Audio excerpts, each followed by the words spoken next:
हरिः ओं श्री गुरुभ्यो नमः। हरिः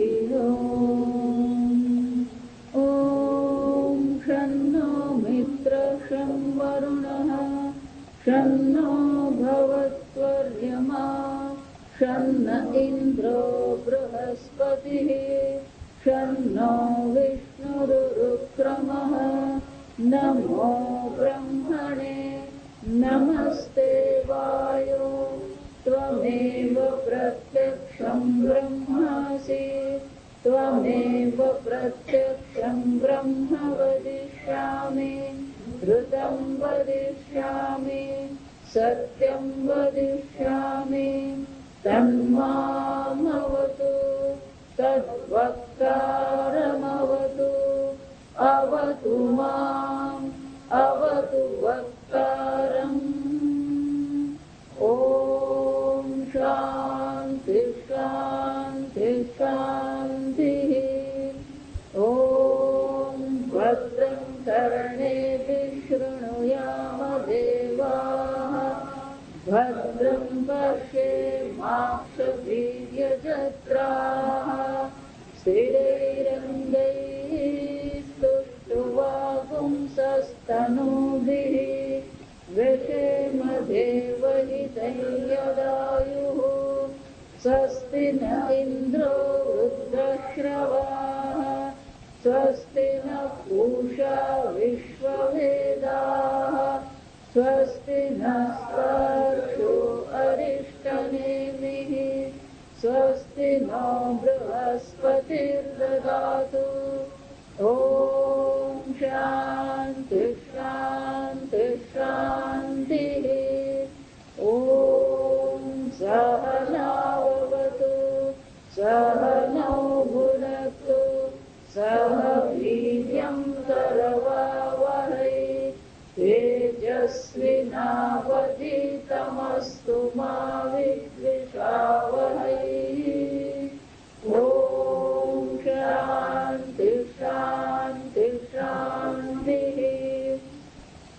सदाशिवसमारम्भां शङ्कराचार्यमध्यमाम् अस्मदाचार्यपर्यन्तां वन्दे गुरुपरम्पराम्। श्रुतिस्मृतिपुराणानाम् आलयं करुणालयं नमामि भगवत्पादं शङ्करं लोकशङ्करं शङ्करं शङ्कराचार्यं केशवं बादरायणं सूत्रभाष्यकृतो वन्दे भगवन्तौ पुनः पुनः। ईश्वरो गुरुरात्मेति मूर्तिभेदविभागिने व्योमवद्व्याप्तदेहाय दक्षिणामूर्तये नमः। निधये सर्वविद्यानां विशदे भवरोगिणां गुरवे सर्वलोकानां दक्षिणामूर्तये नमः। ॐ नमः प्रणवार्थाय शुद्धज्ञानैकमूर्तये निर्मलाय प्रशान्ताय दक्षिणामूर्तये नमः।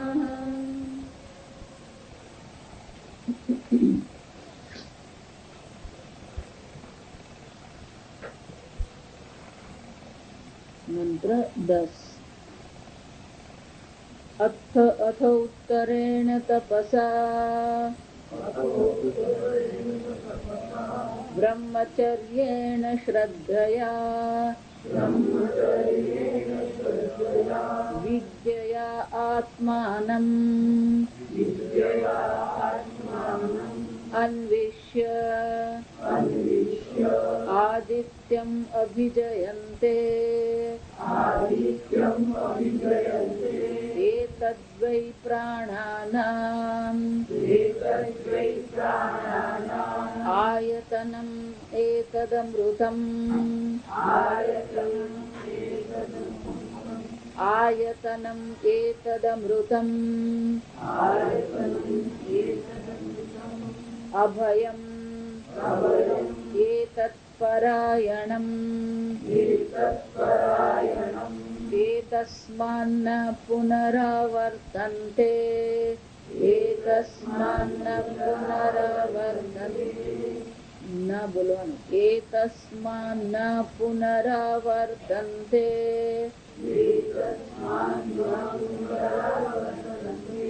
इत्येषः निरोधः तदेष श्लोकः पञ्चपादं पितरम् द्वादशाकृतिम् दिव आहुः परे अर्धे पुरीषिणम् अथ इमे अन्य उ परे विचक्षणम् सप्तचक्रे षडरे आहुः अर्पितमिति मासो वै प्रजापतिः तस्य कृष्णपक्षः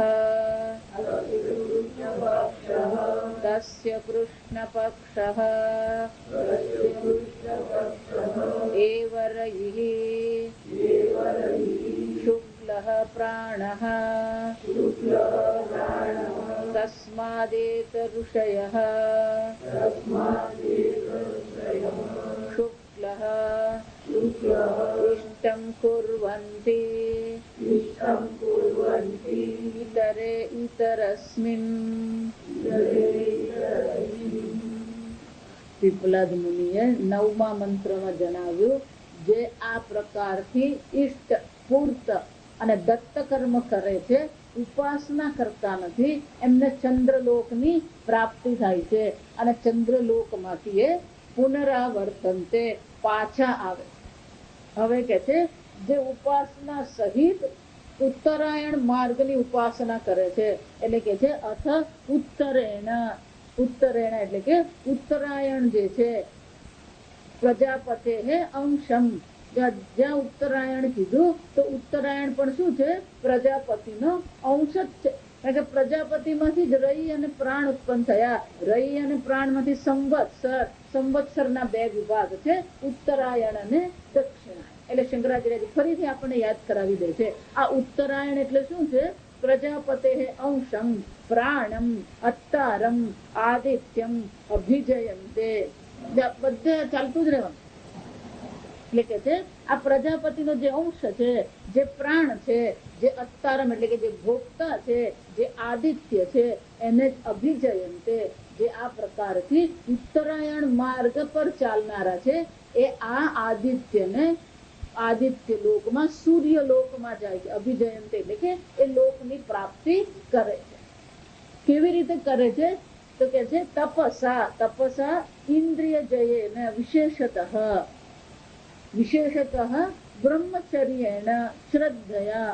તપસા એટલે કે એનું જીવન જ તપશ્ચર્યામય છે. બ્રહ્મચર્યેણ કોઈ પ્રકારના ભોગમાં અતિશયોક્તિ નથી. શ્રદ્ધયા શાસ્ત્રના વાક્ય પર એને શ્રદ્ધા છે.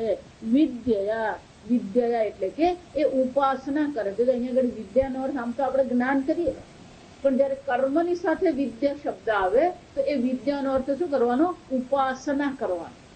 સમજવું ઈશાવાસ્ય ઉપનિષદમાં પણ આ ચર્ચા ત્યાં આવે ને તો ત્યાં ઉપાસના બદલે શબ્દ કયો વાપરે છે વિદ્યા શબ્દ. કેમ વિદ્યા શબ્દ વાપર્યો કારણ કે જ્યાં સુધી એ જ્ઞાન નથી દેવતાનું ત્યાં સુધી ઉપાસના આપણી કરી શકીએ એમ છે. જ્યાં સમજમાં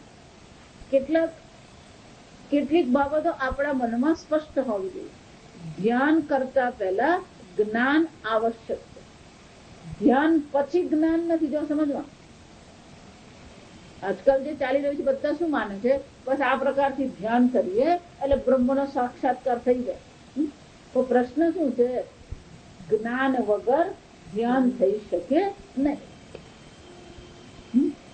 એના માટે એક જ ઉદાહરણ યાદ રાખવાનું. હું એમ કહું એન ચિલાડાનું ધ્યાન કરો, કરી શકો? કેમ? ખબર નથી. ખબર નથી એનો અર્થ શું થયો? અજ્ઞાન છે. જે વસ્તુનું અજ્ઞાન હોય એનું ધ્યાન થઈ શકે. એટલે ધ્યાનની પહેલા જ જ્ઞાન હોય. અને તમે જો એમ કહેતા હોય કે ધ્યાનથી મને જ્ઞાન થયું, તો પછી શું છે? શક્ય જ નથી. સમજો, કેટલીક બાબતો જે શક્ય જ નથી, એને શાસ્ત્ર સાથે કે તર્ક સાથે કોઈ સંબંધ નથી. ધ્યાન આપણે ત્યારે જ કરી શકીએ જ્યારે આપણને જ્ઞાન હોય. અને એટલા માટે જ અહીંયા ઉપાસનાને શું કહેવામાં આવે છે? વિદ્યા કહેવામાં આવે. એટલે કે છે વિદ્યા. એ તપશ્ચર્યા કરે છે, બ્રહ્મચર્ય છે, શ્રદ્ધા છે, ઉપરાંત શું છે? વિદ્યા. આત્માનમ અન્વિષ્ય. આ ઉપાસના કરે છે. કોની ઉપાસના કરે છે? એટલે શંકરાચાર્યજી કહે છે પ્રજાપતિ આત્મ વિષય આત્માનમ પ્રાણમ સૂર્યમ. આ જે પ્રજાપતિ છે એ પ્રજાપતિ શું છે? આત્મ વિષય. આ પ્રજાપતિ મારાથી ભિન્ન નથી. આપણે આગળ જોઈ રહી પણ સર્વત છે અને આદિત્ય પણ શું છે? સર્વત છે. રહી વૈ સર્વમ મૂર્તમ છે અમૂર્તમ છે. આગળ મંત્રમાં આપણે કહી કે આ જગતમાં મૂર્ત જે છે, અમૂર્ત છે, સ્થૂલ છે, સૂક્ષ્મ છે, સર્વ શું છે? રહી માત્ર છે. એ જ રીતે પ્રાણ આદિત્ય પણ સર્વ છે. તો સર્વ એમ કહીએ એમાં આત્મા આવી ગયો, બાકી રહી ગયો. સમજવા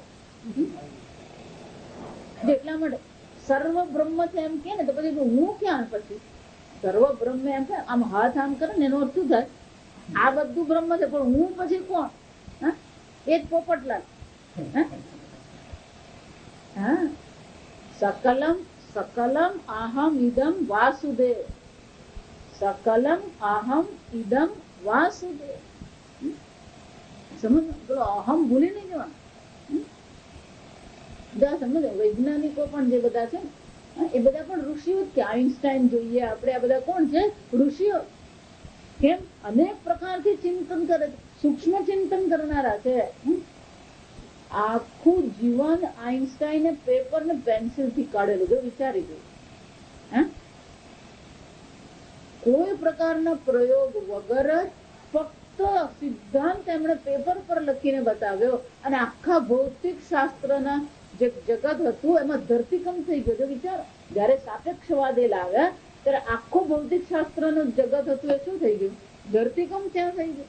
બધું ઉલટ સુલટ થઈ ગયું. પણ ફક્ત કેવી રીતે કર્યું?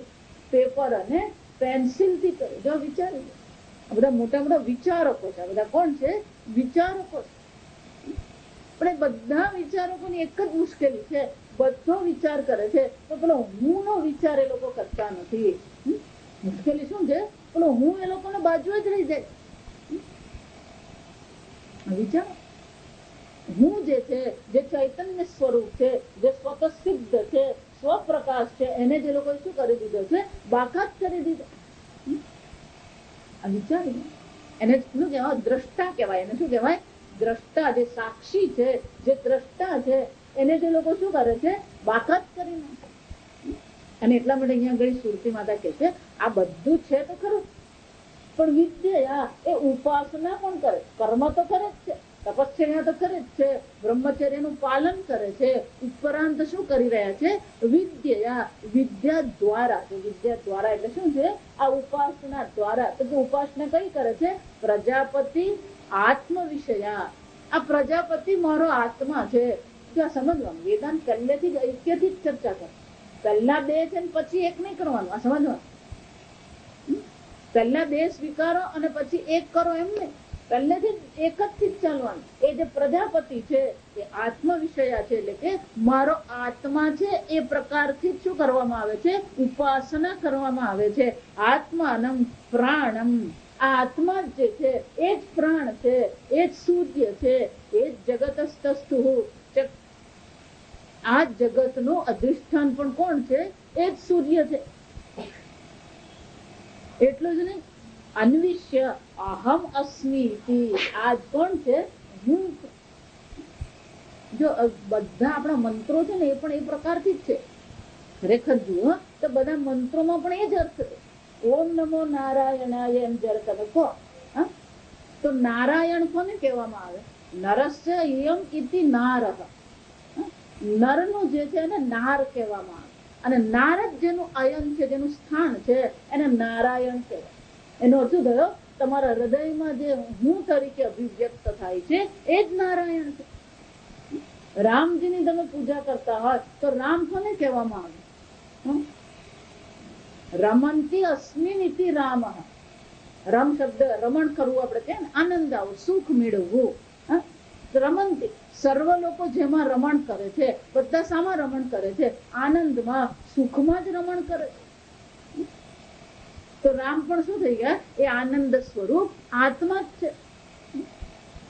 બધે અર્થ જોવા જાય ને તો એ જ નીકળે. વાસુદેવ કે ઓમ નમો ભગવતે વાસુદેવાય. વાસુદેવ કોને કહેવામાં આવે? વાસના જ વાસુદેવસ્ય વાસિતમ ભુવનત્રયમ. આ વાસ સંપૂર્ણ જગતમાં જે વાસ કરનારો જે છે એ વાસુદેવ છે. એટલું જ નહીં, એ દેવ છે, સ્વપ્રકાશ ચૈતન્ય છે. તો વાસુદેવ નો અર્થ પણ શું થયો? એ તમારો આત્મા જ છે. વાસુદેવ અર્થ જુદા. વાસના જ વાસુદેવસ્ય વાસિતમ ભુવનત્રયમ. સર્વ ત્રણેય લોકમાં જે વાસ કરનાર છે, ત્રણ લોકનું જે અધિષ્ઠાન છે એ પરમાત્મા, અને એ દેવ છે, એટલે કે સ્વતઃસિદ્ધ ચૈતન્ય છે. એ જ રીતે દરેક સ્તર પર જો સમજવાનું, દરેક સ્તર પર શું કરવાનું છે? એ આત્મ સ્વરૂપ જ ચિંતન કરવાનું છે. અને એટલા માટે શંકરાચાર્યજી કહે છે અહમ અસ્મિ ઇતિ. જે પ્રાણ છે, જે સૂર્ય છે, જે આ જગતનું અધિષ્ઠાન છે, એ જ પરમાત્મા હું છું. એ પ્રકારથી શું કરવામાં આવે છે? આ પ્રકારથી જેની ઉપાસના કરવામાં આવે છે. અહમ અસ્મિ ઇતિ વિદિત્વા આદિત્યમ અભિજયન્તે. આ પ્રકારથી જે ઉપાસના કરનાર છે, કર્મ પણ કરે છે, સાથે સાથે આ આદિત્ય હું છું, મારો આત્મા છે, એ પ્રકારથી જે ઉપાસના કરનાર છે એને શાની પ્રાપ્તિ થાય છે? આદિત્ય લોકની, સૂર્યલોક. આદિત્યમ અભિજયંતે એટલે કે સૂર્યલોકની એને પ્રાપ્તિ થઈ શકે. એતદ્વા આયતનમ. એતદ વૈ પ્રાણાનામ આયતનમ. સર્વ પ્રાણીઓનો આયતનમ એટલે કે એ સર્વ પ્રાણીઓનું અધિષ્ઠાન છે. સર્વ પ્રાણીઓનું અધિષ્ઠાન કોણ છે? એ જ છે આયતનમ. એતદ અમૃતમ. એ સામાન્યમ આયતનમ આશ્રયમ. બહુ સુંદર બે શબ્દ કીધા. આયતનમ કીધું. આયતનમ એટલે કે એ સર્વનો આશ્રય છે.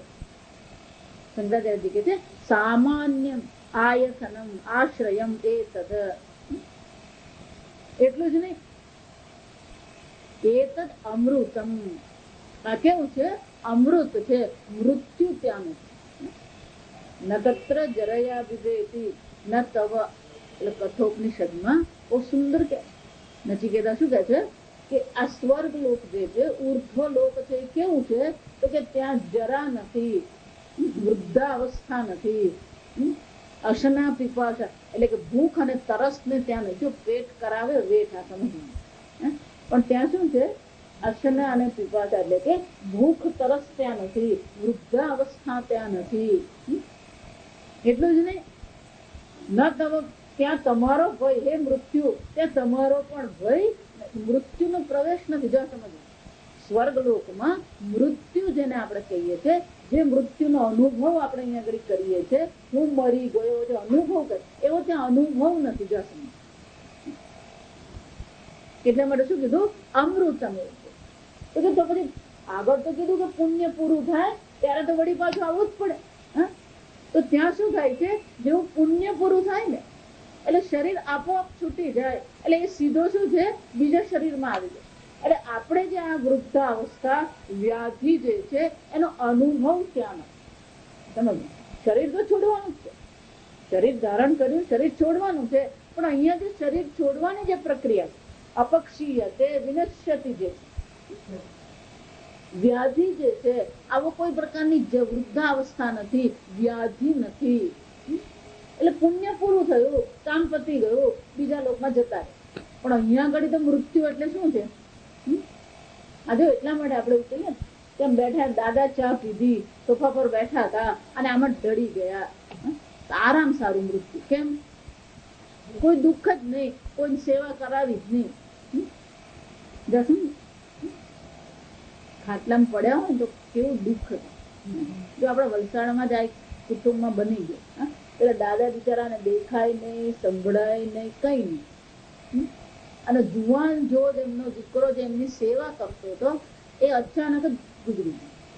પેલા દાદાને તો સંભળાય નહીં, કહેવાય નહીં. દાદાને કહે કેવી રીતે દાદા ગુજરી ગયા દીકરા? એટલે બીજે દિવસે જયારે પેલા દીકરાને બદલે બીજો કોઈનો હાથ એમને સ્પર્શ થયો ને તો બોલ્યા જ કરે કે આ કેમ ચા નથી લાવતો, આ ચા કેમ, આ ચા કોણ લાવ્યું, આ ચા કોણ લાવ્યું? જો વિચારી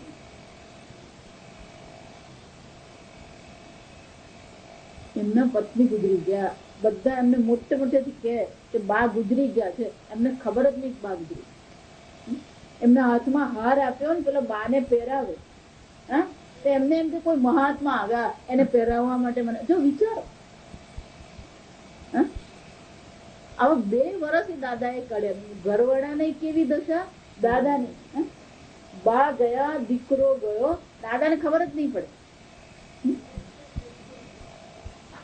કશું જ નહીં. અને દાદા તો જીદ પર જીદ કરતા હોય કે પેલો ક્યાં ગયો, આ કેમ નહીં, મોટે મોટેથી બોલે, કારણ કે એમને સંભળાય ને એમ દેખાય. આવા પ્રકારનું કોઈ દુઃખ ત્યાં નથી. અને એટલા માટે શું કે છે, અમૃતા. વ્યાધિ નથી, જરા નથી, મૃત્યુનો આ રીતે મરવા સમજવાનું. એટલા માટે મૃત્યુ જો સુધારવું હોય તો એક જ ઉપાય છે, આ પરમાત્માનું ચિંતન અને પરમાત્માનું જ્ઞાન. બાકી કોઈ મૃત્યુ સુધારી શકે એમ છે જ નહીં. સમજવું? ગમે એટલા પ્રયત્ન તમે કરો, ગમે એવા એટલા માટે કહું, ગમે એવા યોગાસન કરો ને, ગમે એવા પ્રાણાયામ કરો, પણ એ બધું જ્યાં વૃદ્ધાવસ્થા આવે ને પછી આ બધું શું થાય, એક કે કામ નહીં આવે. જો સમજજો, ઘૂંટણ જ દુખતું હોય અને ડોક્ટરે કહી દીધું અને એક બા ડોક્ટરને બતાવવા ગયો, પેલા ઘૂંટણ દુખતા હતા, બીજી કોઈ વ્યાધિ નહીં, પણ પેલા બા ડોક્ટરને બતાવવા ગયા તો ભાઈ હવે આ ઘૂંટણ બહુ દુખે. અને પેલા એક્સરે કરાવે, જોયું કે પેલા બીજા આગળ શું થઈ ગયેલા, ઘસાઈ ગયો. ડોક્ટરને બહુ મજાક છે કે બા હવે 75 વર્ષ તો વાપર્યા, હવે જેટલું વાપરો બધું શું છે, બોનસ છે. આ બીજા આગળ કેટલા વર્ષ વાપરે, 75 વર્ષ વાપરે. સમજ, ભગવાને બનાવ્યું તો 75 વર્ષ ચાલે છે. સમજ, આપણું બનાવ્યું તો 75 દાડા નહીં ચાલે. તોય આપણે ફરિયાદ કરીએ. વિચારી, તમે જન્મ્યા ત્યારથી આ જ આંખ બદલાય,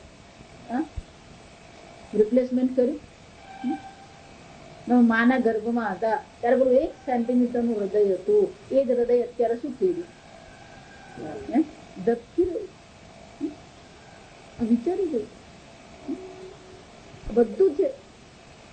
પણ આ લોકમાં શું છે, વ્યાધિ છે, વૃદ્ધાવસ્થા છે. એને એટલા માટે કે છે અમૃતમ.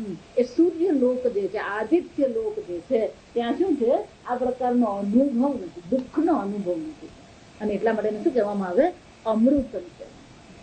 એટલું જ ને, મર્ત્ય લોકમાં જે આપણો કાળ છે, જ્યાં સમજો, મર્ત્ય લોકમાં આપણે જેને 1 વર્ષ કહીએ ને, પૃથ્વી સૂર્યની આસપાસ 365 દિવસમાં ફરી જાય અને 1 વર્ષ આપણે કહીએ, સંવત્સર કહીએ. પણ ઉર્ધ્વ લોકમાં તમે જાઓ તો ત્યાં કાળની ગણતરી અલગ છે. એ દૈવ લોકમાં જે છે એને દૈવ કાળ કહેવામાં આવે. એટલે દેવતાઓનું 1 વર્ષ છે એ આપણું 12 વર્ષ થાય. આપણા કેટલા થાય? 12 વર્ષ. એટલે ત્યાં આયુષ્ય પણ કેવું છે? દીર્ઘ છે. ગીતામાં એટલે કે છે ને, તેતમ ભુક્ત્વા સ્વર્ગલોકમ વિશાલ. એ વિશાળ સ્વર્ગલોક જે છે અનંત કાળ સુધી. એક વાર જો સમજો, જયારે આ સૃષ્ટિની રચના કરવામાં આવે, 14 લોકની રચના કરવામાં આવે અને ત્યારે જે ઇન્દ્ર બને છે, પછી ઇન્દ્ર ક્યાં સુધી છે? જ્યાં સુધી સ્વર્ગનો નાશ થતો નથી ત્યાં સુધી ઇન્દ્ર છે. એટલે આ કલ્પમાં તો એ કોણ છે? અમૃત જ છે. એટલે આ કલ્પમાં એને મરવાનું નથી. પણ જ્યાં આ 14 લોકનો નાશ થઈ ગયો સાથે ઇન્દ્રનો પણ શું થવાનો? નાશ થઈ ગયો. એટલે આ મર્ત્યલોકની દ્રષ્ટિએ જે પુનરપી જનનમ પુનરપી મરણમ છે એવું ત્યાં દેવલોકમાં નથી. ત્યાં સમજવા સાપેક્ષ જ છે. છતાં પણ શું છે? એક વાર ઇન્દ્ર બન્યો પછી એ શું રહે છે? આ કલ્પ પર્યંત એ ઇન્દ્ર જ હોય. એટલે આ કલ્પમાં તો એ કોણ કહેવાય? અમર કહેવાય ને. ત્યાં સમજ.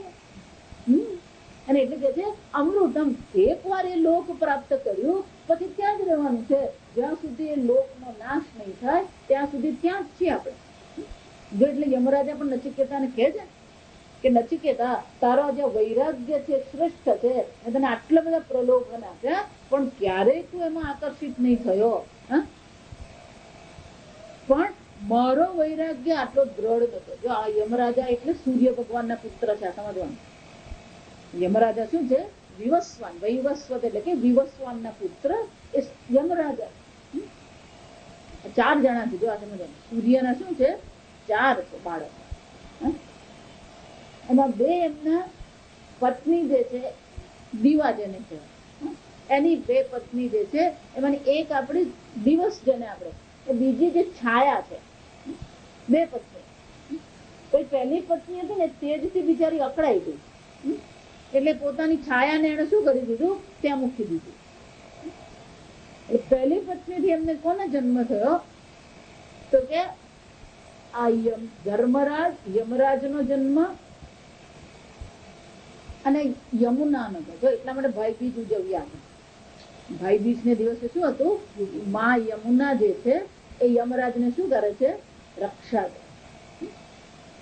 તો આ 2 છે. પછી શનિ એ છાયા પુત્ર છે પણ એ બાપ દીકરાને જોવાનો સંબંધ નથી.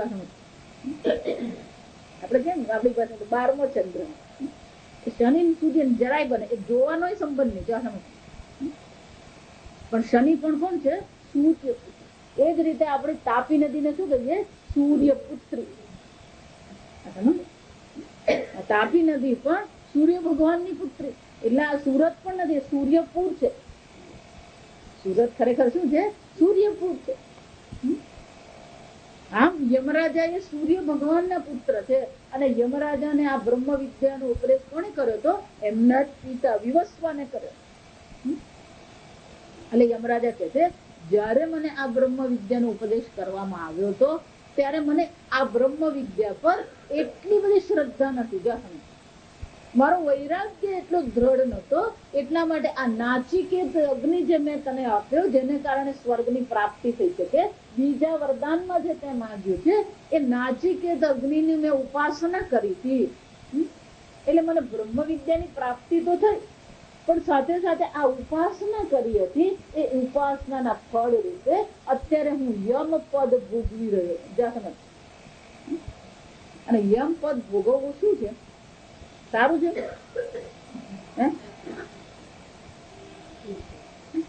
કે છે? એટલે વૈરાગ્ય દ્રઢ. પહેલો, બીજો ને ત્રીજો પ્રશ્ન જે છે ને એ 3 પ્રશ્ન શાના માટે છે? આ વૈરાગ્ય કરાવવા માટે.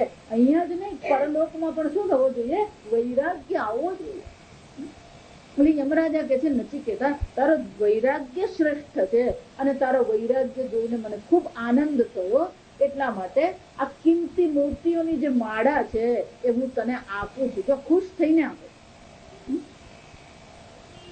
2 વસ્તુથી એ પ્રસન્ન થયા. પહેલું તો એ પ્રસન્ન થયા કે એને જે નાચિકેત અગ્નિ કહેવામાં આવ્યું, જે વર્ણન કરવામાં આવ્યું, કેટલી ઈંટ વાપરવી, કેવી રીતે વેદી કરવી, કેટલા મંત્ર વાપરવા, દ્રવ્ય, આ જેવું યમરાજા કહી ગયા તરત નચિકેતા પાછું બોલી ગયા.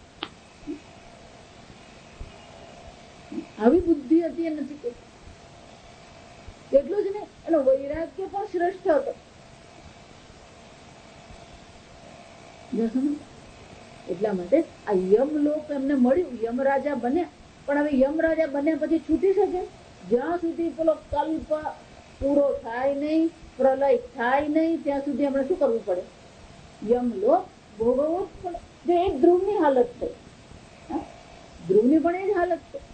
ભગવાનની એને ઉપાસના તો કરી, પણ ધ્રુવ લોક મળ્યું, એ ધ્રુવ લોકમાં ફસાઈ ગયો.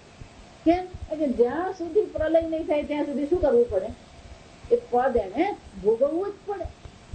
એટલે નારદજી ત્યાં ગયા ત્યારે કીધું તો ધ્રુવ રાજા હતા, પણ નિરાશ થઈને બેઠા હતા. કેમ તમે નિરાશ થઈ ગયા?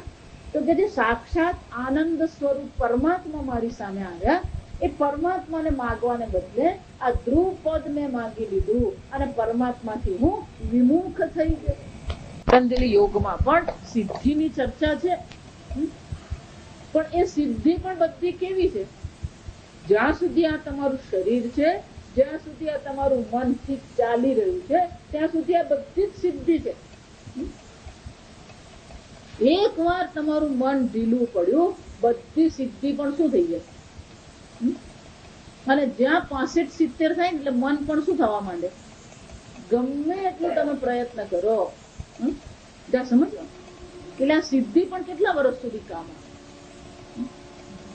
આ જન્મમાં પણ નથી કામ આવતી પૂરી. આ સમજો, પાછલી જિંદગી પછી એ બધાની કેવી જતી હોય છે? દુઃખમય હોય. સમજ સિદ્ધિની દ્રષ્ટિ. અને પતંજલિ યોગમાં સિદ્ધિ જે છે, જેવી રીતે આ સુગર ફેક્ટરી, તેમાં ખાંડ બનાવવામાં, એટલે મુખ્ય એનું ઉત્પાદન શાનું છે? ખાંડનું છે. પણ જયારે ખાંડ બનાવવામાં આવે તો સાથે સાથે બીજું શું બનવાનું છે? પેલું મોલાસીસ કહેવાય. એ મોલાસીસ બનવાનું. તો મોલાસીસ એ બાય પ્રોડક્ટ છે. એટલે ત્યાં પતંજલિ મુનિ કહે છે ત્યારે સવિકલ્પ સમાધિ લગાવવામાં આવે ત્યારે એના અવાંતર એને ફલ કહેવાય. ગૌણ જે ફળ છે એને સંસ્કૃતમાં શું કહેવાય? અવાંતર ફળ.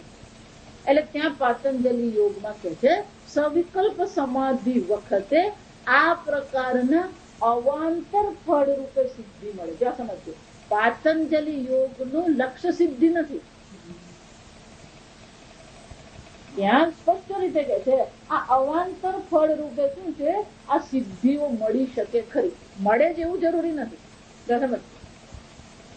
પછી તરત જ કહે છે કે આ સિદ્ધિ મળે ખરી, પણ આ બધી સિદ્ધિ જે છે એ નિર્વિકલ્પ સમાધિ માટે મોટામાં મોટું વિઘ્ન છે. જો વિચાર, સિદ્ધિ દેખાય તો આપણને બહુ સારી, પણ પરમાત્માના ચિંતન કરવા માટે કેવી છે? વિઘ્નકારક. કેમ? કારણ કે આપણે બહિર્મુખ બનાવનારી છે. અંતર્મુખ આપણું જે મન છે એને શું કરી દે? બહિર્મુખ કરી દે. પતંજલિ સ્વયં શબ્દ વાપરે છે. આ સિદ્ધિ ખરી અષ્ટ સિદ્ધિ, પણ એ બધી અષ્ટ સિદ્ધિ કેવી છે? વિઘ્ન. સમાધિની દ્રષ્ટિએ વિઘ્ન છે. આમ શબ્દો વાપરવામાં આવે, જો અહીંયા આગળ જેટલા શબ્દો વાપરે ને, અમૃતમ, અવિનાશમ, તેનો નાશ થતો નથી. અભયમ, ત્યાં કોઈ પ્રકારનો ભય નથી. કેમ? ત્યાં મૃત્યુનો ભય નથી, વૃદ્ધાવસ્થાનો ભય નથી, ભૂખ તરસનો ત્યાં ભય નથી. સમજ?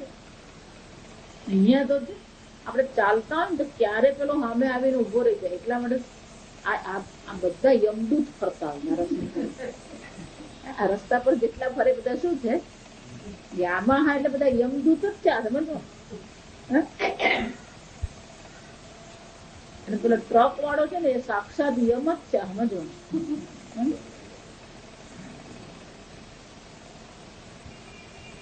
આપણા ભારતમાં તો ઘરથી બહાર નીકળે ને હેમ કેમ ઘરે પહોંચે ને તો પહેલો કોનો આભાર માનવાનો? આપડે ત્યાં બા આવતા હતા, બહુ વર્ષો પહેલાની વાત. એક વાર બિચારા આમ રસ્તામાં જઈ રહ્યા, શાકભાજી લીધું ને આમ જતા હતા, પાછળથી પેલો રિક્ષા વડે એવી બાને ટક્કર મારી, સીધા રસ્તા પર પડ્યા અને નીચેના 2 મણકા શું થઈ ગયા? ખસી ગયા.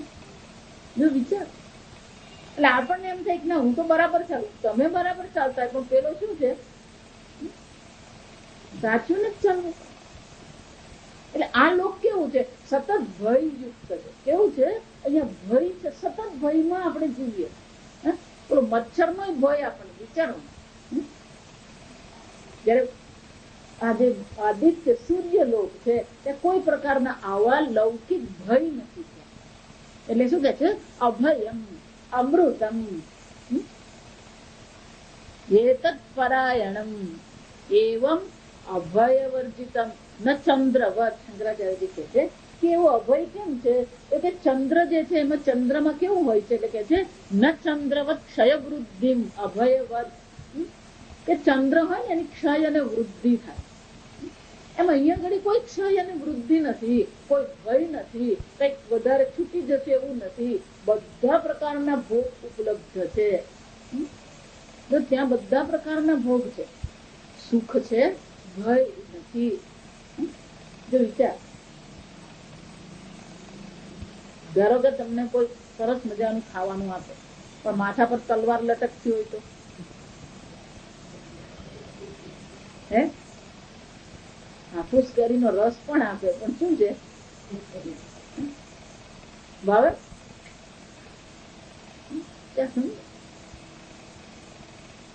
ત્યાં આવું કોઈ ભય જ નથી. એટલે ભોગ પણ તમે શું છે નિરાંતે કરી શકો છો. સમજજો, ભય જ નથી એમ નહીં, પેલો આવો ભય ન હોવાથી ત્યાંના જે ભોગ છે એને પણ શું છે આપણે સારી રીતે માણી શકીએ.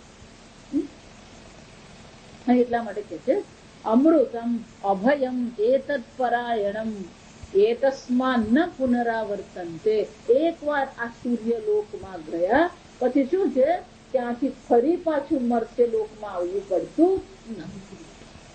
એટલે આજે ફરી ફરી જન્મ મરણ નું ચક્કર ત્યાં ચાલતું નથી. મેં કીધું એ પ્રલય જયારે થઈ જાય, ગીતામાં પણ ભગવાને કીધું સહસ્ર યુગ પર્યંતમ બ્રહ્મણ આહાહ વિદુ. 1000 ચતુર્યુગ એ બ્રહ્માજીનો દિવસ. એક દિવસ એટલે 12 કલાક. ત્યાં સમજો, વિચારી દો, બ્રહ્માજીના 12 કલાકમાં 1000 ચતુર્યુગ થઈ જાય. એક ચતુર્યુગ એટલે 4 કરોડ ને 82,000, 82 લાખ. એમાં આપણું 100 વર્ષની ગણતરી ક્યાં આવે? મને એનો શું છે? બ્રહ્માજીના એક દિવસમાં તો કેટલી વાર જન્મ થઈ જાય અને કેટલી વાર શું છે મૃત્યુ છે. કેટલી વાર થતું હોય ગણી શકો? વારંવાર મૃત્યુના જન્મમાં આપણે ફસાઈએ છીએ. એટલે ભગવાન જે ગણતરી આપે ને કાર્ય,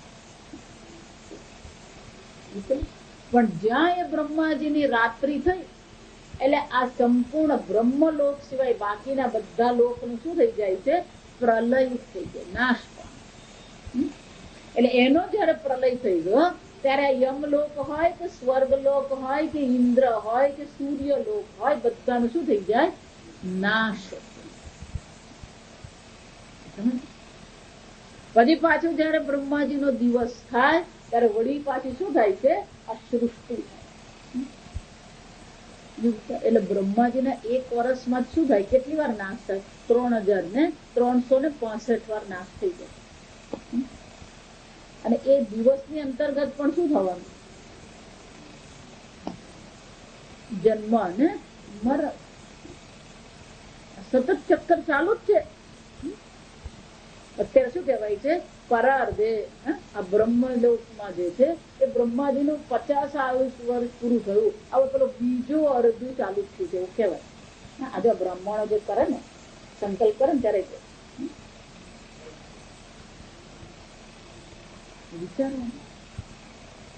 એટલે કે છે આ ભલે અમૃત છે, અવિનાશી છે, અભય છે, સર્વનો આશ્રય છે, સર્વ પ્રકારના સુખ મળી રહ્યા છે, પણ છેવટે ત્યાં પણ ગતિ કરવામાં આવી. જો સમજ એક જ તર્ક અહીંયા ગઈ. આ લોકમાંથી પરલોકમાં આપણે શું કરી? ગતિ કરી છે. તે અભિજયંતે એટલે કે એ આદિત્ય લોકને પ્રાપ્ત કરવામાં આવ્યું તો જે મળે એ શું થાય? છૂટે. જે પ્રાપ્ત થયું એ શું થવાનું? નાશ પામે. એટલે જયારે નચિકેતાને એવું કીધું ને કે તને જેટલા વર્ષનું આયુષ્ય જોઈએ એટલું હું આપું છું. યદ ઈચ્છતી શરદી, જેટલા વર્ષ તારે જીવવું હોય આયુષ્ય આપવું. ત્યારે નચિકેતાએ શું કીધું, તમે ગમે એટલું આયુષ્ય આપો, અનંત કાળની દ્રષ્ટિએ એ આયુષ્ય તો શું છે, અલ્પ છે. અલ્પમેવ જીવતી. બ્રહ્માજીના આયુષ્યની દ્રષ્ટિએ વિચારો તો એ પણ શું છે, અલ્પ જ છે. પણ ચંદ્રલોકની દ્રષ્ટિએ વિચારીએ, મર્ત્યલોકની દ્રષ્ટિએ વિચારીએ તો આ સૂર્યલોક કેવું છે, અમૃત છે, અવિનાશી છે, અભયમ છે. પછી આગળ કે છે ઇતિ ન પુનરાવર્તનતે, જ્યાં સુધી આ સંપૂર્ણ સૃષ્ટિનો પ્રલય નહીં થાય ત્યાં સુધી એનું પુનરાવર્તન થતું નથી. ઇતિ એષઃ નિરોધ, પણ ત્યાં એષઃ, જો બહુ સુંદર આ પ્રકારથી શંકરાચાર્ય વિસરસ સમજાવે છે. પરાયણમ પરાગતિ વિદ્યવતામ કર્મિણામ ચ, આ વિદ્યાવતામ એટલે કે જે ઉપાસકો છે એ ઉપાસકો માટે આ પરાગતિ છે. પણ કર્મિણામ ચ જ્ઞાનવતામ એતસ્માન ન પુનરાવર્તનતે, એકલી ઉપાસના નથી કરતા, કર્મિણામ એટલે કે કર્મ પણ કરે છે, તપશ્ચર્યા પણ છે, ઇષ્ટ કર્મ પણ છે, પૂર્ત કર્મ પણ છે, અને સાથે સાથે ઉપાસના કરનારા પણ છે. આમ વિદ્યાવતામ કર્મિણામ છે, એકલી ઉપાસના કરનારા નથી, જો સમજવાનું, સાથે અહીંયા કર્મ પણ છે. પણ જ્ઞાનવતામ એતસ્માન ન પુનરાવર્તનતે યથા ઇતરે કેવલ કર્મિણઃ ઇતિ, જે ફક્ત કર્મ કરનારા છે એના કરતા આ વિશેષ છે. ઇતિ યસ્માદ એષઃ અવિદુષામ નિરોધ, ઇત્યેષઃ નિરોધ. પીપલાદ મુનિ શું કહે છે, નિરોધ એટલે કે એને અટકાવવામાં. નિરોધ એટલે શું છે, અટકાવ. એ કોને અટકાવવામાં આવે છે, એટલે કે છે ઇતરે, જે આ રઈની ઉપાસના કરનારા છે, જે ચંદ્રલોકની પ્રાપ્તિ કરનારા છે, એનો અહીંયા ઘડી પ્રવેશ થતો નથી. એટલે કે છે ઇતિ એષઃ અવિદુષામ નિરોધ આદિત્યાદિ અનિરુદ્ધઃ અવિદ્વાંસઃ, જે અવિદ્વાંસ છે એટલે જે ઉપાસના કરનારા નથી, જે ફક્ત કર્મ કરનારા છે, એ બધાનો શું છે, આદિત્ય લોકથી એમને અટકાવવામાં આવે છે. એટલે કે એમને આદિત્ય લોકની પ્રાપ્તિ ક્યારેય થતી નથી. ન એ તે સંવત્સરમ આદિત્યમાત્માનમ પ્રાણમ અભિપ્રાપ્નુવંતી, એમને આ જે આત્મ સ્વરૂપ આદિત્ય લોક છે એની પ્રાપ્તિ થતી નથી. સહી સંવત્સર કાલાત્મા અવિદુષામ નિરોધ, એક જે સંવત્સર છે, જે કાલાત્મા છે, એ જ અવિદુષામ એટલે જે અજ્ઞાની છે, જે ઉપાસના કરનારા નથી, એને માટે નિરોધ તત્ર તસ્મિન અર્થમ એષઃ શ્લોકઃ મંત્રઃ, અને આ જ દર્શાવવા માટે હવે મંત્રનું પીપલાદ મુનિ શું કરે છે, આ બ્રાહ્મણ વિભાગ છે એટલે હવે મંત્રનું શું કરે છે, અવતરણ કરે. તો કે આ સૂર્યલોક જે છે એ સૂર્યલોક કેવો છે, આ સંવત્સર કેવું છે. આપણે કીધું ને સંવત્સરના જ બે ભાગ છે, ઉત્તરાયણ અને દક્ષિણાયણ. તો કે આ સંવત્સર જે છે એ સંવત્સર કેવું છે, એનું વર્ણન એવું સુંદર કરવામાં આવે છે. એટલે કે છે પંચપાદમ, પાદમ એટલે કે એના 5 વિભાગ છે. શંકરાચાર્યજી કે છે પંચપાદમ પંચ ઋતવ, પંચર્તવ એટલે શું છે, પંચ ઋતવ, જે આ સંધિ છે અહીંયા, પંચ અને ઋતુ, ઋતવ એટલે એનું બહુવચન થયું, 5 ઋતુઓ છે. પંચ ઋતવ પાદાહ ઇવ અસ્ય સંવત્સર આત્મનઃ આદિત્યસ્ય, આ આદિત્ય જે છે જે સંવત્સર છે એના કેટલા પાદ છે, 5 પાદ છે. પિતરમ એતૈહિ અસૌ પાદૈહિ ઋતુભિહિ આવર્તતે, કેમ આ સંવત્સરના 5 પાદ એવું તમે કેમ કહો છો, તો કે આ 5 ઋતુથી જે ચાલી રહ્યો છે. સંવત્સર જે છે, આ જે વર્ષ જે છે કોને કારણે ચાલે છે, આ 5 ઋતુઓથી ચાલી રહ્યો છે, અને એટલા માટે એને પાદ એવું કીધું. એનું શું થઈ રહ્યું છે, પુનરાવર્તન થઈ રહ્યું. તો 5 ઋતુ કેમ કહો છો, 6 ઋતુ હોવી જોઈએ. ઋતુ કેટલી છે આપણી, 6 ઋતુ છે. એટલે શંકરાચાર્યજી કે છે હેમંત શિશિરવ એકીકૃત્ય ઇયમ કલ્પના, આ એક કલ્પના છે. સંવત્સર શું છે દર્શાવવાની કલ્પના છે. એ કલ્પનામાં શું કરવામાં આવ્યું, હેમંત અને જે શિશિર છે બંનેને એક કરી દીધા. એટલે કેટલા થયા, પહેલું વસંત છે, પછી ગ્રીષ્મ છે, પછી વર્ષા છે, પછી શરદ છે, પછી હેમંત અને શિશિર. અત્યારે શરદ ચાલશે, શરદ પછી શું આવશે, હેમંત. આ બધા આવા અંગ્રેજી થઈ ગયા. વર્ષા ઋતુ પૂરી થઈ અને શું થયું? શરદ ઋતુ શરૂ થઈ. શરદ પૂર્ણિમા આવશે હવે. શરદ પૂર્ણિમા પછી શું આવશે? હેમંત. 2 મહિના ગણી લેવાના. એટલે શંકરાચાર્ય કહે છે હેમંત અને શિશિરને એક ગણીએ તો શું કહેવામાં આવે છે? પંચપાદમ સંવત્સર. આ સંવત્સર 5 પાદ વાળું છે અને એને પાદ એટલા માટે કીધું કે એનું આવર્તન થતું રહે. પિતરમ, અને આ સંવત્સર સંપૂર્ણ જગતના પિતા છે. કેમ? સર્વસ્ય જનયિતૃત્વાદ પિતૃત્વમ તસ્ય. આ સંપૂર્ણ સૃષ્ટિ કોને કારણે છે? એ સંવત્સરમાંથી જ આ સૃષ્ટિ ઉત્પન્ન થઈ છે. એટલા માટે જ એ સર્વના પિતા પણ છે. તમ દ્વાદશાકૃતિમ, એની કેટલી આકૃતિ છે? 12 છે. કેમ?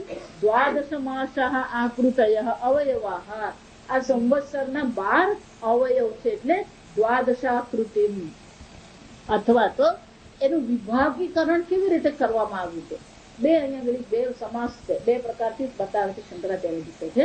દ્વાદશ માસ આકૃતયઃ, જેના 12 માસ જેની આકૃતિ છે એ સંવત્સર છે. અથવા તો આ કરણમ જો આપણે એનો અર્થ લઈએ તો શું કરવાનું? એનું વિભાગીકરણ કર્યું. આ સંવત્સરને 12 માસમાં વિભાજિત કરવામાં આવે. દ્વાદશ માસઃ તમ દ્વાદશાકૃતિમ દિવઃ દ્યુલોકાત પરઃ ઊર્ધ્વે અર્ધે સ્થાને તૃતીયાંશમ દિવી ઇત્યર્થઃ. એ ક્યાં ઘડી છે? તો કે દિવી છે. દિવી એટલે કે ક્યાં છે? ઊર્ધ્વલોક. આ લોકથી ઉપર છે. એટલું જ નહીં, ઊર્ધ્વે અર્ધે સ્થાને તૃતીયસ્યામ. 3 લોક કહેવામાં આવે. ભૂઃ ભુવઃ સુવઃ. તો આ ક્યાં છે? શંકરાચાર્યજી શું કહે છે? અર્ધે સ્થાને તૃતીયસ્યામ દિવી. આ 3જા ભાગમાં છે. સંપૂર્ણ નથી પણ શું છે? એ 3જા ભાગમાં ત્યાં છે. પુરીષણમ પુરીષવંતમ ઉદકવંતમ આહુઃ કાલવિદઃ. પુરીષવંતમ એટલે કે એ જળ વાળું છે. ત્યાં શું છે? પાણી છે, સૂકું નથી. એટલે કે તો જો આ સમજ, પુરીષવંતમ એટલે કે ઉદકવંતમ, તો જ એ પ્રાણીઓની ઉત્પત્તિ છે. જો આ પૃથ્વી પર પણ જીવ છે કોને કારણે? 3/4 પૃથ્વી પર શું છે? દરિયો છે, પાણી છે. જો સમજવા, જીવની ઉત્પત્તિ માટે મુખ્ય આવશ્યક વસ્તુ શું છે? આ પાણી, જળ છે. એટલે કે છે ઉદકવંત પુરુષવંતમ એટલે કે ઉદકવંતમ આહુઃ. પછી મંત્રમાં શું કીધું? આહુઃ. આહુઃ એટલે કહે છે. તો કોણ કે છે? કાલવિદઃ. શંકરાચાર્યજી કહે છે આ કાળને જાણનારા જે છે એ આ રીતે સંવત્સરનું વર્ણન કરે છે. કયું વર્ણન કર્યું? પંચપાદમ પિતરમ દ્વાદશાકૃતિમ પુરીષવંતમ. આ પ્રકારથી સંવત્સરનું વર્ણન કરવામાં આવ્યું. એટલું જ નહીં, મંત્રમાં કહે છે કે એક કાળવિદનો જે એક વિભાગ છે એ લોકો આ પ્રકારથી સંવત્સરનું વર્ણન કરે છે. અથવા ઈમે અન્ય જે અન્ય કાલવિદો છે એ આ પ્રકારથી એનું વર્ણન કરે છે.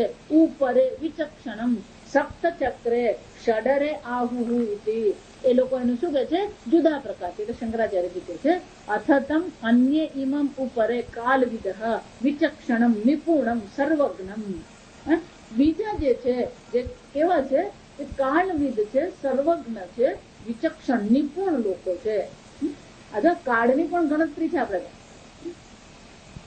આ કાળની જે ગણતરી છે ને, સૌરાષ્ટ્રમાં એક મહાત્મા થઈ ગયા કૃષ્ણાત્માનંદી. એ કૃષ્ણાત્માનંદે બહુ સુંદર કાળ પર એક પુસ્તક લખ્યું છે. એમાં આપણા શાસ્ત્રમાં કાળની કેવી રીતે ગણતરી કરવામાં આવી.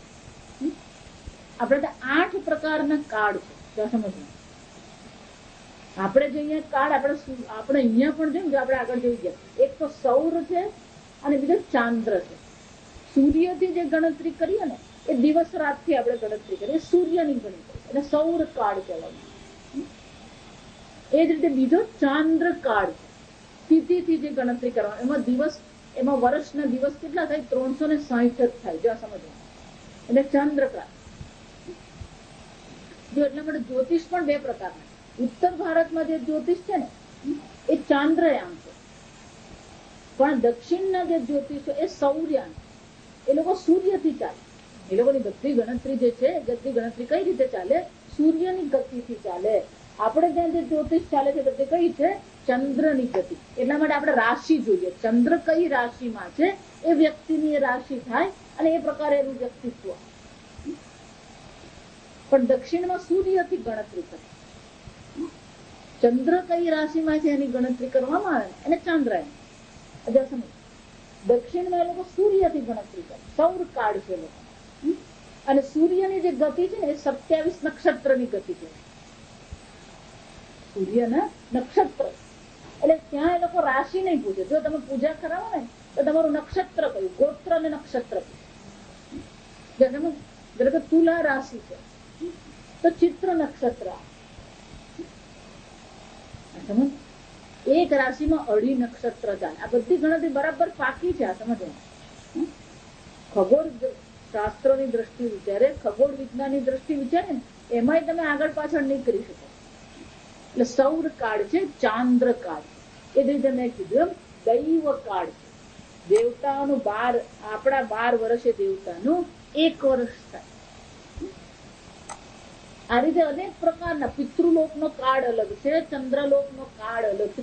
આ બધાની કાળની ગણતરી. અને સૌથી લંબાઈનો એટલે કે મોટા મોટો જે કાળ છે એ બ્રહ્મલોકનો કાળ છે, એને બ્રહ્મ કાળ છે. આ પ્રકારની કાળની ગણતરી છે. અને એટલા માટે શંકરાચાર્યજી કહે છે જે કાળને જાણવા, જે કાલવિત્ત જે છે, જે નિપુણ છે, વિચક્ષણ છે, એ કાળની ગણતરીમાં એ લોકો કુશળ છે. એવા લોકો શું કહે છે, સપ્તચક્રે. આ જે સંવત્સર છે એના 7 ચક્ર છે.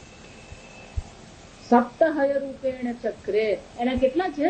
7. એટલે 7 ઋતુ થઈ જાય. જો હેમંત અને શિશિર શું કરી દીધા પાછા 6 જે કીધા એને બદલે શું કીધું? સપ્તચક્રે સતતમ ગતિમતી કાલાત્મની. એના 7 ચક્ર છે. જો સૂર્યને પણ આપણે સૂર્યનો રથ જે છે એક ચક્રનો રથ છે. જ્યાં સમજવું વિચારવાથી સૂર્યના રથનો એક જ ચક્ર છે. અને અરુણ એનો કોણ છે? સારથી છે. સપ્તહય 7 ઘોડા છે. સતતમ ગતિમતે ચક્ર છે એનો શું થયો? એ સતત કેવું છે? ગતિમાન. ક્યારેય અટકે નહીં. જો આ સૂર્યની ગતિ પણ ક્યારેય નહીં અટકે. સતત શું થઈ રહ્યું છે? એ ગતિમાન છે. કાલાત્મની ષડરે 6 ઋતુઓ છે. હેમંત અને શિશિરને એક કરી દઈએ તો 6 ઋતુ થઈ ગઈ. તો એ જે ચક્ર જે છે એ ચક્રના અરા જે કહેવાય ને, જેમ પેલું સાયકલ હોય ને એના અરા આવે. તો કે છે આ 6 ઋતુ જાણે કે એ ચક્રના શું છે? 6 અરા છે. તમ આહુ સર્વવિદમ જગત કથયંતી. આ પ્રકારથી આ સંવત્સર જે છે એને જો 2 રીતે વર્ણન કર્યા. સમજો પંચપાદમ પિતરમ. અરે આમ યાદ રહેવું જોઈએ, બોલવું જોઈએ. આને બોલીએ ને એનું બહુ મોટું પુણ્ય. આ મંત્રનો પાઠ કરીએ એનું પણ પુણ્ય છે. ગીતાનો પાઠ કરીએ એમ પુણ્ય છે. વિષ્ણુ સહસ્રનામનો પાઠ કરીએ એનું પુણ્ય છે. એમાં ઉપનિષદનો પણ શું છે? પાઠ. પંચપાદમ પિતરમ દ્વાદશાકૃતિમ પુરીશવંતમ. એ જ રીતે બીજી રીતે કીધું તો શું કીધું? સપ્તચક્રે ષડરે ઇતિ અર્પિતામ ઇવ રથનાભો. જેમ રથની નાભીમાં બધા આરા સમર્પિત હોય એમ આ 6 ઋતુઓ પણ શું છે? એ નાભીમાં જાણે કે સમર્પિત છે. અને આ સંવત્સરના ચક્રને શું કરતા રહે છે? ચલવતા છે, ગતિમાન રાખે. પછી શંકરાચાર્ય બહુ સુંદર છે કે આવું આ બબ્બે કરીને અમારી બુદ્ધિને ગૂંચવો શું કામ છે? એક જ પણ તો ચાલે છે. શંકરાચાર્ય બહુ સરસ છે. યદિ એટલે કે ધારો. યદિ પંચપાદ દ્વાદશાકૃતિ યદિ વા સપ્તચક્ર ષડર. એ ભલે પછી પંચપાદ હોય, દ્વાદશાકૃતિ તમે એને કહો, અથવા તમે એને સપ્તચક્ર ષડર કહો. સર્વથા આપી સંવત્સર કાલાત્મા પ્રજાપતિ એવ. તમે ગમે તે રીતે એનું વર્ણન કરો પણ સમજવાનું આટલું જ છે કે એ કાળ છે, સંવત્સર કાળ છે. અને એ કોણ છે? પ્રજાપતિ. એને કોણ છે? ચંદ્ર આદિત્યના લક્ષણ છે. જગત કારણમ. અને એ આ જગતનું કારણ છે. પાછો કારણ શબ્દ કેમ લાવ્યા? કે પ્રશ્ન શું હતો? કુતોવા ઇમાહા પ્રજાહા જાયન્તે. આ લોકોની ઉત્પત્તિ શામાંથી થઈ? કારણની આપણે ચર્ચા કરી રહ્યા છે. એટલે શંકરાચાર્યજી કહે છે તમે નામ ગમે તે આપો, તમે વર્ણન ગમે તે કરો, પણ આ જે પ્રજાપતિ છે, જે સંવત્સર છે, જે કાલાત્મા છે, એ આ સંપૂર્ણ જગતનું કારણ છે. અને એ કારણ છે એટલું જ નહીં, ચંદ્ર અને આદિત્ય રૂપે એ સંપૂર્ણ જગતનું પોષણ પણ કરે છે, સંપૂર્ણ જગતની ઉત્પત્તિ પણ કરે છે. આમ છેવટે તો આ કાળ જ આ સંપૂર્ણ જગતનું કારણ છે. પછી આગળ છે માસો વૈ પ્રજાપતિ, દ્વાદશાકૃતિ કીધું એના 12 વિભાગ છે. એટલે માસ થયો, મહિનો થયો. એટલે કે છે માસ. ત્યાં ધીમે ધીમે આપણને ટુકડા કરતા જાય. સંવત્સર છે, સંવત્સર ઉત્તરાયણ અને દક્ષિણાયન કર્યું, એમાં દ્વાદશાકૃતિ છે એટલે માસ છે. એટલે શું કે છે માસો વૈ પ્રજાપતિ. આ માસ મહિનો પણ શું છે? પ્રજાપતિ જ છે. તસ્ય કૃષ્ણ પક્ષ એવ રઈ. એનો જે કૃષ્ણ પક્ષ છે એ રઈ છે. શુક્લ પક્ષ જે છે પ્રાણ છે. તસ્માદ એતઃ ઋષય શુક્લ ઇષ્ટમ કુર્વંતી. એ કૃષ્ણ પક્ષ છે જે રઈ છે, જ્યાંથી પાછું આવવું પડે એવું છે. બીજો શુક્લ પક્ષ છે, પ્રાણ છે, આદિત્ય છે. એટલે કે છે જે બુદ્ધિશાળી છે, જે સમજદાર છે, એ તો આ શુક્લ પક્ષનું જ અનુષ્ઠાન કરે છે. શુક્લ પક્ષમાં શું છે? ઇષ્ટમ કુર્વંતી. એ શુક્લ પક્ષમાં શું કરે છે? ઇષ્ટમ એટલે કે યજ્ઞનું અનુષ્ઠાન કરે. જે 8મા અધ્યાયમાં પણ આ ચર્ચા. કયા પ્રકારથી ગતિ થાય તો પાછું આવવું પડે, કયા પ્રકારથી ગતિ થાય તો પાછું આવવું પડતું નથી. ત્યારે ત્યાં ભગવાન શું કહે છે? દક્ષિણાયનમાં જો મૃત્યુ થયું, કૃષ્ણ પક્ષમાં જો મૃત્યુ થયું તો એને પાછું આવવું પડે ઉત્તરાયણમાં. જો સમજ, એમાંય પાછું અડધું જ થઈ જાય. ઉત્તરાયણમાં પાછો કૃષ્ણ પક્ષ તો આવવાનો. એટલે ભગવાન શું કહે છે? ઉત્તરાયણમાં પણ શુક્લ પક્ષમાં મૃત્યુ થાય તો એની ગતિ જો. એટલે ભીષ્મ પિતામાં પણ ઉત્તરાયણની રાહ જોઈને બેઠા. એટલે અહીંયા કહે છે કે જે ઋષિ છે, જે વિચક્ષણ છે, એ લોકો તો શું કરે છે? શુક્લે ઇષ્ટમ કુર્વંતી. શુક્લ પક્ષમાં જ યજ્ઞ કરે છે. ઇતરસ્મિન જે બીજા જે છે, જે શું કરે છે? આ રઈની ઉપાસના કરે છે, કૃષ્ણ પક્ષમાં ઉપાસના કરે છે, અને પછી એ આ પુનરાવર્તનને પ્રાપ્ત કરે છે. આમ માસ પણ એ જ છે. શુક્લ પક્ષ પણ પ્રજાપતિ છે અને કૃષ્ણ પક્ષ પણ પ્રજાપતિ છે. પણ ઉપાસના ક્યાં કરવાની છે? શુક્લ પક્ષમાં કરવાની છે, એમ સમજાવવામાં આવે છે. આ બહુ સહેલો મંત્ર છે, આમાં કઈ બહુ વિશેષ છે નહીં. કાલે આપણે ભાષ્ય જોઈશું, આજે પતાવી દે. ચાલે યસ્મિન ઇદમ શ્રિતમ વિશ્વમ ય એવ પ્રજા. આ પ્રજાપતિ જે સંપૂર્ણ જગતનો આશ્રય છે, જેનું નામ સંવત્સર છે, સ્વ અવયવે માસ છે. એના જે અવયવ જે છે એ માસ જે છે, કૃષ્ણ પરિસમાપ્ય છે. એ માસમાં જેનું શું છે? એ પૂર્ણ થાય છે. 12 માસે એક સંવત્સર શું થઈ જાય? પરિસમાપ્ય છે, પૂરો થાય છે. એ જ માસ કોણ છે? માસો વૈ પ્રજાપતિ. એ જ માસ પ્રજાપતિ છે. ઉક્ત લક્ષણ. હા, શંકરાચાર્ય છે. હવે હું રિપીટ નથી કરવાનો. ઉક્ત લક્ષણ એટલે શું છે? પ્રજાપતિ કીધું એટલે એની સાથે શું આવી જવું જોઈએ? આ બધું પાછું આવી છે. રઈ છે, સોમ છે, અન્ન છે, ભોગ્ય. તો શંકરાચાર્ય કે હું હવે લખીને શું છે? એટલે શું કે છે? ઉક્ત લક્ષણ પ્રજાપતિ. એ પ્રજાપતિ જેનું આગળ મેં લક્ષણ તમને દર્શાવી દીધું છે. એવ મિથુનાત્મક. આ પણ મિથુનાત્મક છે. કેમ? કારણ કે તસ્ય શુક્લ પક્ષ કૃષ્ણ પક્ષ જોડી છે. જો સમજવાનું, બધે શું બતાવે છે? પેલી જોડી. સંવત્સર કીધું એમાં ઉત્તરાયણ ને દક્ષિણાયન ની જોડી છે. માસ કીધું તો માસમાં પણ જોડી છે. શુક્લ પક્ષ ને કૃષ્ણ પક્ષ. માસાત્મન પ્રજાપતિ એક ભાગ કૃષ્ણ પક્ષ. એ પ્રજાપતિનો એક ભાગ છે. માસ સ્વરૂપ જે પ્રજાપતિ છે એના એક ભાગને કૃષ્ણ પક્ષ કહેવામાં આવે છે. એ કૃષ્ણ પક્ષ કોણ છે? એટલે કે છે રઈ, અન્નમ, ચંદ્ર. અપર જે બીજો ભાગ છે જે શુક્લ પક્ષ છે, પ્રાણ, આદિત્ય, અત્તા, અગ્નિ. આ બે યસ્માત શુક્લ પક્ષાત્મનમ પ્રાણમ. આમ શુક્લ અને પક્ષ સ્વરૂપ જે આ પ્રાણ છે સર્વમેવ પશ્યંતી શંકરાચાર્યજી કહે છે એનો બધા અનુભવ કરી જ રહ્યા છે. જો આ ચંદ્રને આધારે છે ત્યાં સમજવા શુક્લ પક્ષ અને કૃષ્ણ પક્ષ જે છે એ શું છે ચંદ્રમાને આધારે. અમાસ જે આવે એટલે શું થાય જ્યાં ઘડી ચંદ્રનો ક્ષય થતો જાય છે એને કૃષ્ણ પક્ષ કહેવામાં આવે. જ્યાં ચંદ્રની વૃદ્ધિ થતી જાય છે અને અંતે પૂર્ણિમા આવે એને શુક્લ પક્ષ કહેવામાં આવે. સર્વમેવ પશ્યંતિ તસ્માત પ્રાણદર્શિનઃ એતે ઋષયઃ કૃષ્ણે પક્ષે અપી ઇષ્ટમ યાગમ કુર્વन्तઃ શુક્લ પક્ષે એવ કુર્વન્તિ. અને એટલા માટે જે ઋષિ છે એ જાણે છે કે શુક્લ પક્ષમાં પણ યજ્ઞ કરી શકાય, છતાં પણ એ લોકો તો ક્યાં કરે છે શુક્લ પક્ષમાં જ કરે, કૃષ્ણ પક્ષમાં એ લોકો કરતા પ્રાણ વ્યતિરેકેણ કૃષ્ણ પક્ષ તૈહિ ન દૃશ્યતે. કેમ કે કૃષ્ણ પક્ષમાં કેમ કરવામાં આવશે ક્ષય છે. કૃષ્ણ પક્ષ એટલે શું છે એ ક્ષય છે. એટલા માટે જો આપણે કોઈ પણ કર્મ પણ કરવું હોય શુભ કર્મ કરવું હોય તો ક્ષય કાળમાં આપણે નહીં કરીએ. ક્ષય કાળ કેવો છે એ ક્ષય થઈ ગયું તો વિચારીએ. એટલા માટે કોઈ પણ કર્મ કરવું ને તો વૃદ્ધિ તિથિ હોય ને ત્યારે કરવાનું.